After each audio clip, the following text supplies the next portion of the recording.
नमस्कार, मंडल news bulletin में आपका स्वागत है। आइए पेश करते हैं आज के कुछ प्रमुख व मुख्य समाचार। अब तक यदि आपने मंडल न्यूज के इस चैनल को लाइक व सब्सक्राइब नहीं किया है तो जल्द से जल्द इस चैनल को लाइक व सब्सक्राइब जरूर कर दें।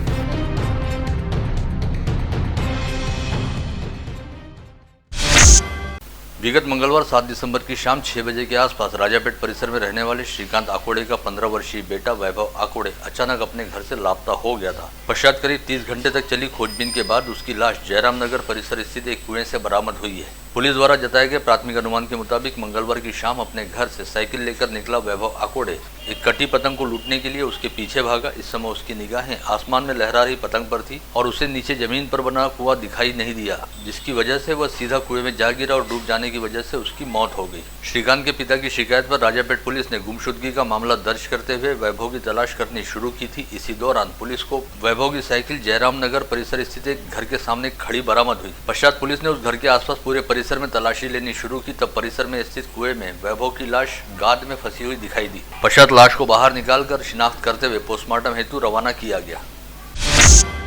कैंप परिसर स्थित होटल ग्रैंड महफिल में गत रोज एक विवाह समारोह हेतु आयोजित संगीत संध्या के दौरान मिताली सेठ नामक महिला की करीब 6.25 लाख रुपए उसके गहनों से भरी पर्स को अज्ञात चोर ने चुरा लिया। इस मामले की शिकायत मिलने के बाद सिटी कोतवाली पुलिस ने होटल के सीसीटीवी कैमरों के फुटेज खंगाले और एक फुटेज में एक युवक मिताली सेठ के गहनों से भरी पर्स को उठाकर ले जाता दिखाई दिया, किंतु यह फुटेज पूरी तरह से स्पष्ट नहीं रहने के चलते फिलहाल उस चोर की शिनाख्त नहीं हो पाई है। ऐसे में सिटी कोतवाली पुलिस द्वारा मामले की जाँच की जा रही है।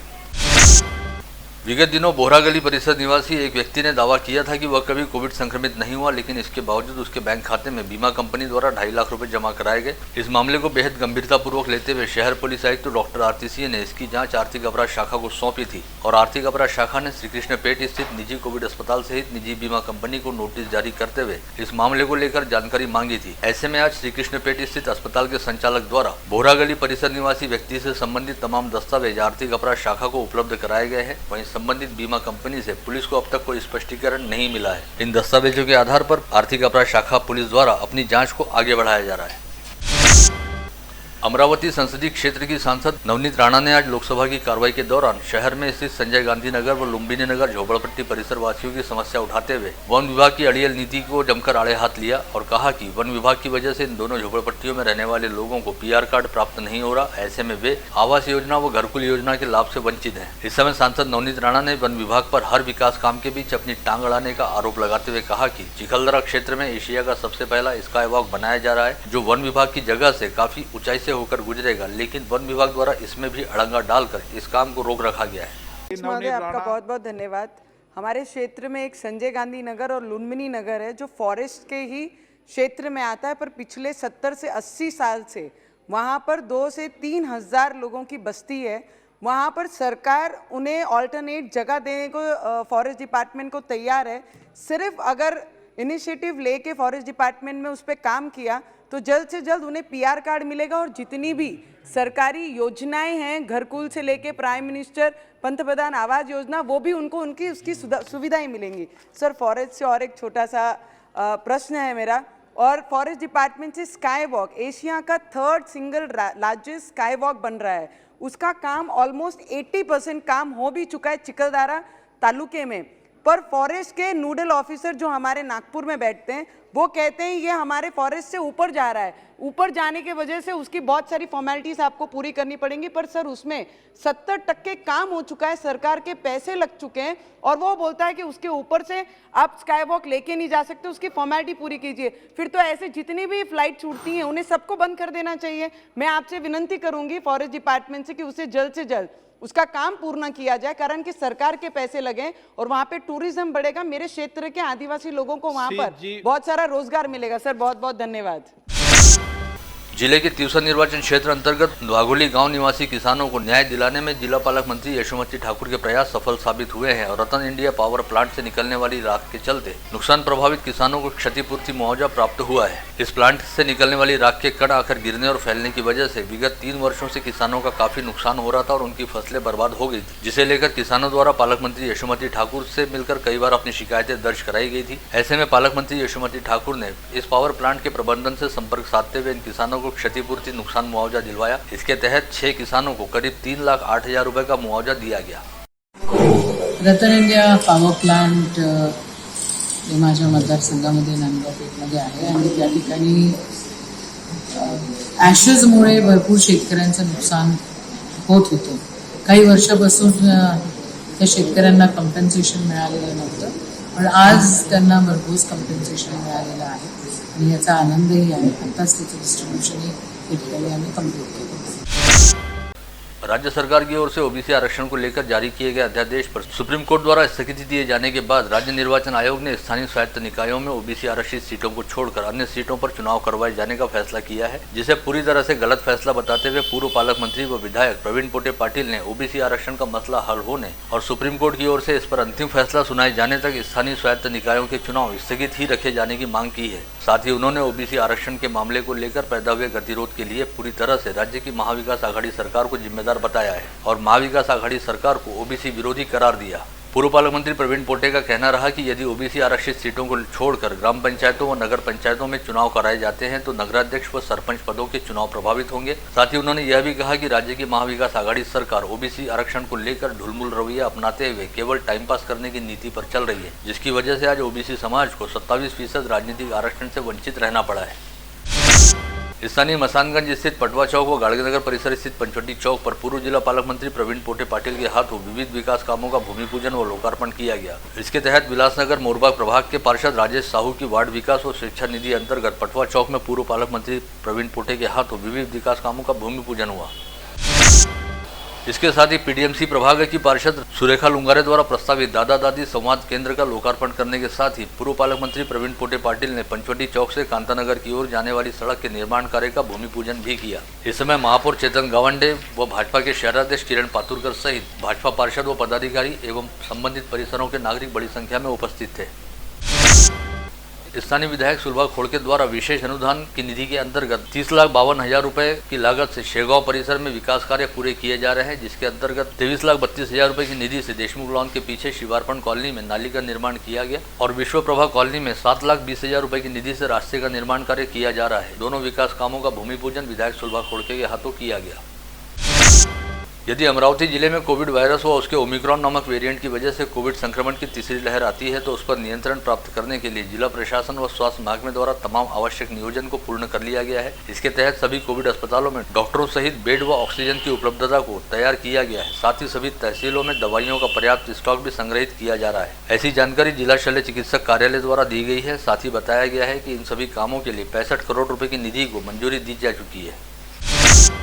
दुनिया के अलग अलग देशों से अमरावती शहर सहित जिले में वापस आने वाले प्रवासी नागरिकों की खोजबीन करते हुए प्रशासन द्वारा उनसे संपर्क किया जा रहा है ताकि उन्हें होम आइसोलेशन में रखने के साथ ही वापसी के 8 दिनों पश्चात उनकी दूसरी RT-PCR टेस्ट की जा सके। जानकारी के मुताबिक विगत 15 दिनों के दौरान अमरावती जिले में अलग अलग देशों से करीब 53 प्रवासी नागरिकों की आमद हुई है। इनमें से 15 प्रवासी नागरिकों से स्थानीय प्रशासन का अब तक कोई संपर्क नहीं हो पाया है, जिससे प्रशासन में काफी चिंता देखी जा रही है। वहीं शेष 38 प्रवासी नागरिकों से संपर्क करते हुए उन्हें फिलहाल होम आइसोलेशन में रखा गया है। कोविड संक्रमण की तीसरी लहर की संभावना व ओमिक्रॉन वेरिएंट के खतरे को देखते हुए मनपा प्रशासन एक बार फिर एक्शन में आ गया है और अब एक बार फिर शहर में 2 क्वारंटाइन सेंटर शुरू किए गए हैं जो विदर्भ महाविद्यालय में स्थित हैं। वहीं जरूरत पड़ने पर पहले शुरू किए गए सभी क्वारंटाइन सेंटरों को एक बार फिर शुरू करने की तैयारी मनपा प्रशासन द्वारा की जा रही है। इसके अलावा सार्वजनिक स्थानों पर कोविड प्रतिबंधात्मक नियमों का पालन करवाने व नियमों का उल्लंघन होने पर कार्रवाई करने हेतु अलग अलग दस्तों का गठन किया जा रहा है। आगामी 21 दिसंबर को तिवसा व भातकुली नगर पंचायत के चुनाव होने हैं, जिसके लिए नामांकन प्रस्तुत करने की अंतिम तिथि मंगलवार 7 दिसंबर थी। पश्चात कल बुधवार 8 दिसंबर को प्राप्त नामांकनों की जांच पड़ताल करते हुए वैध नामांकन पत्रों की सूची घोषित की गई, जिसके मुताबिक तिवसा नगर पंचायत में 76 व भातकुली नगर पंचायत में 67 नामांकन वैध पाए गए। वहीं जाँच पड़ताल की प्रक्रिया में 9 नामांकन तकनीकी खामियों व त्रुटियों के चलते खारिज किए गए, जिनमें भातकुली के 5 व तिवसा के 4 नामांकन पत्रों का समावेश था। आज राज्य के अल्पसंख्यक आयोग अध्यक्ष ज.मो. अभ्यंकर 2 दिवसीय दौरे पर अमरावती आए। इस समय स्थानीय सर्किट हाउस पर उनकी उपस्थिति के बीच शिवसेना द्वारा एक कार्यक्रम आयोजित किया गया, जिसमें शहर के कई मुस्लिम कार्यकर्ताओं ने शिवसेना में प्रवेश किया। इस समय शिवसेना के जिला प्रमुख सुनील खराटे ने सभी मुस्लिम कार्यकर्ताओं को शिवसेना का भगवा दुपट्टा पहनाकर उनका पार्टी में स्वागत किया। अमरावती महानगर पालिका की ओर बकाया रहने वाले 21 करोड़ रुपयों के विद्युत बिल वसूली हेतु महावितरण ने मनपा के नाम नोटिस जारी करते हुए रकम अदायगी हेतु 5 दिनों का अल्टीमेटम दिया है, जिसमें साफ तौर पर कहा है कि यदि आगामी 5 दिनों में बकाया विद्युत बिल का भुगतान नहीं किया जाता तो बिना कोई पूर्व सूचना दिए विद्युत आपूर्ति को खंडित कर दिया जाएगा। बता दें कि जून माह के अंत में महावितरण द्वारा विद्युत देयक के लिए शहर के कई प्रभागों में स्ट्रीट लाइट की विद्युत आपूर्ति को खंडित कर दिया गया था। वहीं महानगर पालिका ने एलबीटी व संपत्ति कर की बकाया रहने वाली 13.25 करोड़ रुपए की वसूली हेतु महावितरण को जब्ती की नोटिस जारी की थी और महावितरण को 15 दिनों का अल्टीमेटम देते हुए बकाया कर नहीं भरने पर महावितरण की संपत्ति नीलाम करने की चेतावनी दी थी। पश्चात इस नीलामी की कार्रवाई को टालने हेतु महावितरण ने अदालत का दरवाजा खटखटाया था, जिसके पश्चात यह मामला अब तक अदालत के समक्ष विचाराधीन है। वहीं अब महावितरण ने एक बार फिर महानगर पालिका को नोटिस जारी की है। ऐसे में अब महानगर पालिका व महावितरण इन दोनों विभागों के बीच एक बार फिर हाई वोल्टेज ड्रामा शुरू होने के संकेत दिखाई दे रहे हैं। जनसंख्या विस्तार के मद्देनजर राज्य मंत्रिमंडल द्वारा लिए गए निर्णयानुसार मिनी मंत्रालय यानी जिला परिषद की सदस्य संख्या में भी वृद्धि की जा रही है। इसके चलते अमरावती जिला परिषद में 7 सर्कल बढ़ाए जाएंगे, वहीं जिससे अब जिला परिषद की सदस्य संख्या 59 से बढ़कर 66 हो जाएगी। वहीं पंचायत समितियों में 14 गण बढ़ने के चलते पंचायत समिति सदस्यों की संख्या 132 हो जाएगी। अमरावती जिला परिषद में विविध लेखा शीर्ष अंतर्गत 135 करोड़ रुपयों के कामों का नियोजन किया गया था, किंतु राज्य मंत्री बच्चू कडू द्वारा इन कामों का नियोजन नियमानुसार नहीं होने का आरोप लगाते हुए जिला परिषद के सीईओ को एक पत्र लिखा गया था। वहीं प्रहार के जिला परिषद सदस्य श्याम मसराम ने इसे लेकर विभागीय आयुक्त के पास शिकायत दर्ज कराई थी, जिस पर विभागीय आयुक्त ने इन कामों के संदर्भ में जैसे थे का आदेश जारी किया। ऐसे में करीब 135 करोड़ रुपए के कामों पर अब ब्रेक लग गया है। कल बुधवार 8 दिसंबर को इस मामले में हुई सुनवाई के बाद अगली सुनवाई के लिए 14 दिसंबर की तारीख तय की गई है। अतः आगामी 14 दिसंबर को इस मामले में क्या होता है, इस पर सभी की निगाहें लगी हुई हैं। वरिष्ठ अधिकारियों द्वारा बार बार ताकीद दिए जाने के बाद भी राष्ट्रीय स्वास्थ्य अभियान के 4 अभियंताओं द्वारा अपने कर्तव्य में कोताही किए जाने के चलते उनकी सेवा को समाप्त करने का प्रस्ताव जिला परिषद स्वास्थ्य समिति की बैठक में पेश किया गया, जिसे सभा के अध्यक्ष व समिति सभापति बालासाहब हिंगणीकर द्वारा मंजूरी प्रदान की गई। इस प्रस्ताव के पारित होते ही जिला परिषद प्रशासन सहित स्वास्थ्य महकमे में जबरदस्त खलबली देखी जा रही है।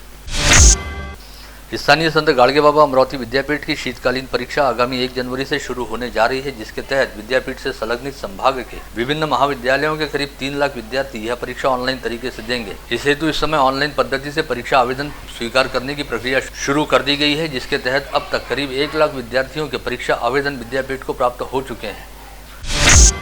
शहर की ऐतिहासिक वस्तुओं को महापुरुषों के नाम दिए जाएं, इस आशय की मांग को लेकर डॉक्टर बाबा साहब अम्बेडकर पुतला सौंदर्यीकरण समिति की ओर से पूर्व सांसद अनंत गुढ़े की अगुवाई में निगमायुक्त प्रशांत रोड़े को एक निवेदन सौंपा गया।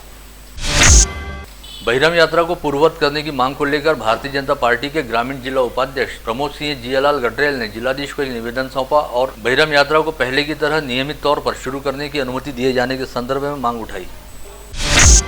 प्रहार जनशक्ति पार्टी की ओर से लोनी टाकली में महिला पर हुए अत्याचार और उसकी हत्या करने वाले आरोपियों को जल्द से जल्द गिरफ्तार करने और आरोपियों के खिलाफ फास्ट ट्रैक कोर्ट में केस चलाकर फांसी की सजा दिलाए जाने की मांग को लेकर विश्राम भवन में अल्पसंख्यक आयोग के अध्यक्ष अभ्यंकर को निवेदन सौंपा गया।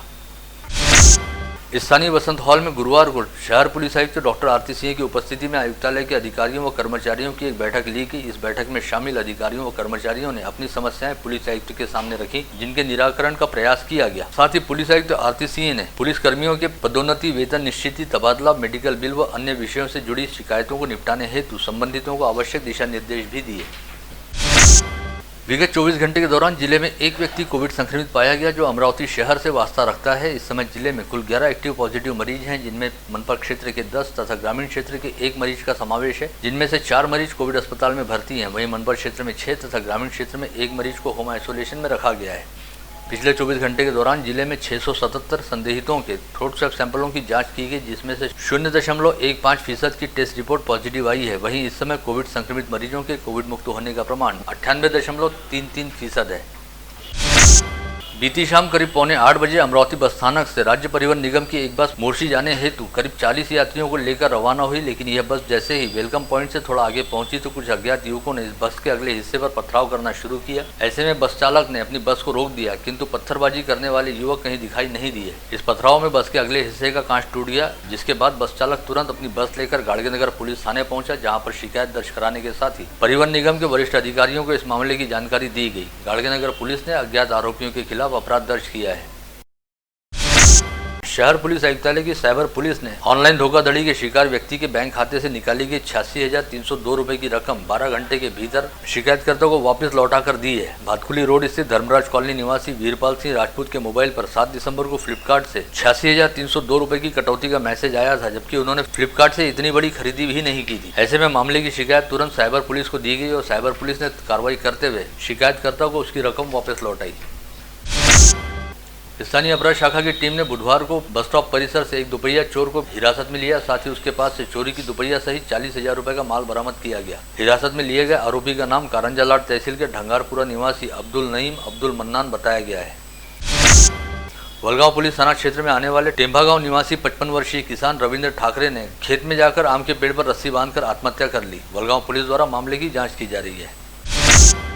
गाड़गेनगर पुलिस थाना क्षेत्र अंतर्गत फ्रेंड्स कॉलोनी विद्युत नगर टाउन लाइन के पास बुधवार की शाम करीब 7:30 बजे एक अज्ञात दुपहिया सवार द्वारा चक्रवाणी कॉलोनी में रहने वाली महिला के गले से 15 ग्राम के सोने का मंगलसूत्र झपट लिया गया। इस मंगलसूत्र का मूल्य 75,000 रुपए बताया गया है। महिला की शिकायत पर गाड़गेनगर पुलिस मामले की जाँच कर रही है। 3 दिन पहले 6 दिसंबर की रात राजापेट थाना क्षेत्र में आने वाले MIDC परिसर निवासी रितेश वर्मा की कार चुरा कर ले जाने वाले चोर को राजापेट पुलिस ने आज हिरासत में लिया है। हिरासत में लिए गए 2 चोरों के नाम खोपड़ा गांव निवासी संदेश नवरे व नीलेश शेंडे बताए गए हैं।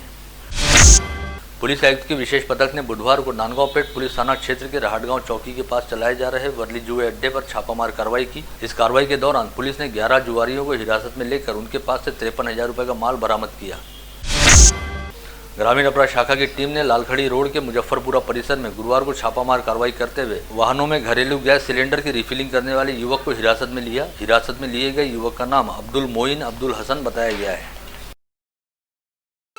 आप देख रहे थे मंडल न्यूज बुलेटिन। हमारे चैनल को लाइक करें, शेयर करें और हाँ, सब्सक्राइब करना ना भूलें। कल होगी आपसे फिर मुलाकात, तब तक के लिए धन्यवाद।